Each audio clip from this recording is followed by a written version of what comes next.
വ്യാജ ഹജ്ജ് ടൂറുകളെ കുറിച്ചുള്ള പ്രചാരണം നിയന്ത്രിക്കാൻ അന്താരാഷ്ട്ര തലത്തിൽ സൗദി അറേബ്യ പ്രത്യേക നടപടികൾ ആരംഭിച്ചു. വ്യാജ പ്രചാരണം വ്യാപകമാകുന്ന രാജ്യങ്ങളുമായി സഹകരിച്ചാണ് നടപടികൾ ശക്തമാക്കുന്നത്.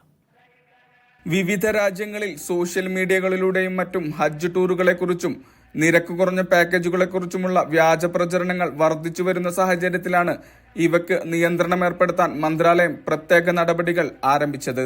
പാകിസ്ഥാൻ, ഈജിപ്ത്, ഇറാഖ് തുടങ്ങി വ്യാജ ഹജ്ജ് ടൂർ പാക്കേജുകളെക്കുറിച്ച് കൂടുതലായി പ്രചരിക്കുന്ന രാജ്യങ്ങളുമായി സഹകരിച്ചാണ് നടപടികൾ സ്വീകരിക്കുന്നത്.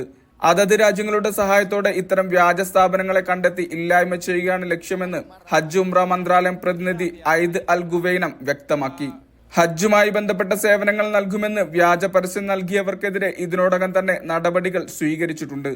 മക്ക ഉൾപ്പെടെയുള്ള പുണ്യസ്ഥലങ്ങളിലേക്കുള്ള അനധികൃത പ്രവേശനം തടയുമെന്നും ഇതിനായി സുരക്ഷാ ചെക്ക് പോസ്റ്റുകൾ ഉൾപ്പെടെ നിരവധി സംവിധാനങ്ങൾ സജ്ജമാണെന്നും അദ്ദേഹം കൂട്ടിച്ചേർത്തു. ഹജ്ജിന്റെ പേരിൽ തട്ടിപ്പ് നടത്തുന്ന വെബ്സൈറ്റുകളെക്കുറിച്ചും വ്യാജ പ്രചരണങ്ങളെക്കുറിച്ചും മാധ്യമങ്ങളിലൂടെ മന്ത്രാലയം മുന്നറിയിപ്പ് നൽകുന്നുണ്ട്. ഹജ്ജ് പെർമിറ്റ് ഇല്ലാതെ മക്കയിലേക്ക് പ്രവേശിക്കാൻ ശ്രമിക്കുന്നവർക്ക് 10,000 റിയാൽ പിഴ ചുമത്തും.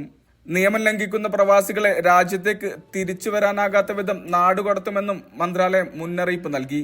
ഹജ്ജ് പെർമിറ്റ് ഇല്ലാത്തവർക്ക് യാത്രാ സൗകര്യം ചെയ്തു കൊടുക്കുന്നവർക്ക് 6 മാസം വരെ തടവും 50,000 റിയാൽ വരെ പിഴയും നാടുകടത്തലും ശിക്ഷ ലഭിക്കുമെന്നും മന്ത്രാലയം ഓർമ്മിപ്പിച്ചു. Mishal Cherpulassery, media 1, Riyadh. എണ്ണിപ്പറയും ഓരോ വോട്ടും. June 4 media 1-നൊപ്പം.